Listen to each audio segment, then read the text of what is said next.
welcome to today's video where we're looking at an Adobe Photoshop keyboard. I've taken the address label off because you don't need to see that, and let's open it without further ado. Yes, it actually came in a standard box which was already damaged by the post office. Thank you to them for damaging my box already. I didn't have to do that, so great. And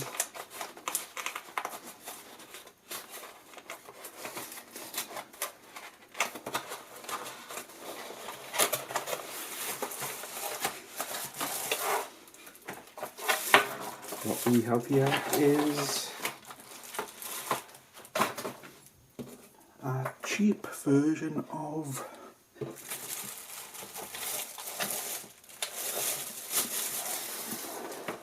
the Adobe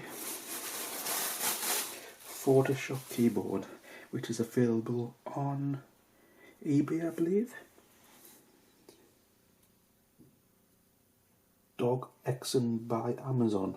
Okay, I think that was supposed to be designed. I'm not sure what that's supposed to say.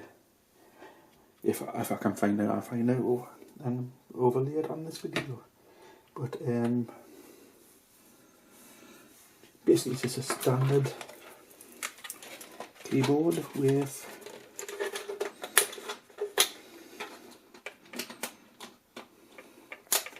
normal feet and things on the back, and I can't see much on there. That's worn down. It looks like they made a few of these before, and it's starting to fade on actual metal components they're using.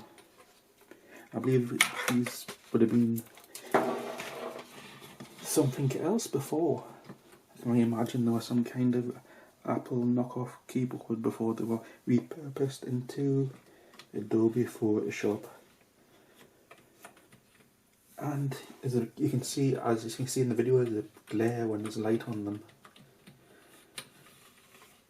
So we have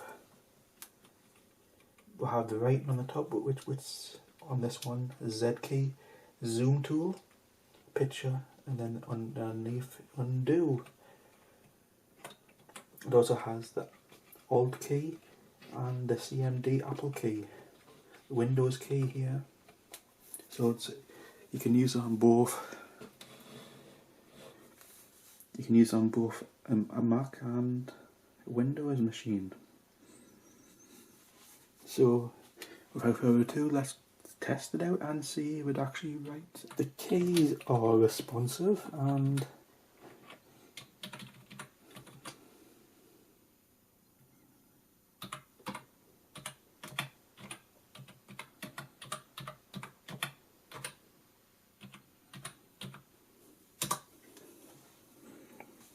yeah, the keys are responsive, and it seems to be writing on the screen at the same time as I'm pressing. There's no delay or pause between them, though the way the keys are positioned, you're going to accidentally tap something once in a while. There's not much of a give on the keys. It's like a slight push, and you're going to actually press something down, slight push. So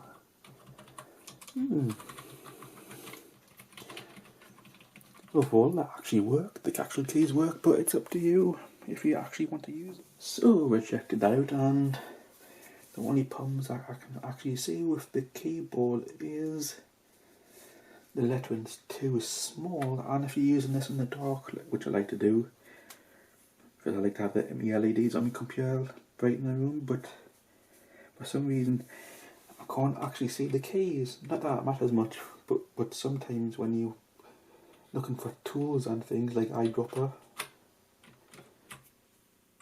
dodge tool, it's okay if you're going to use it in the bright light, but you're going to have to use a luminous one if you want to use this in the dark. For the price, I think it was about 30 UK pounds I paid for this, and basically it's just a standard keyboard. and there's nothing actually special about it. As you can see, it only uses this part of the keyboard for the actual tools, and this is just blank. Basically, they could have just reduced this size, and what can I say? If you want a Photoshop keyboard and you have the money to spend, I would buy the illuminated LED one and probably give this one a pass. But if you're on a budget and you just want a cheap keyboard, I suppose this would do. Just don't expect to do any writing with it because the keys, not too good, are they? Overall, I give this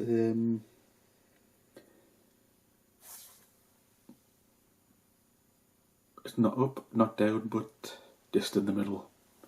You either want it or you don't. And if you like that review, please check back for more videos coming soon.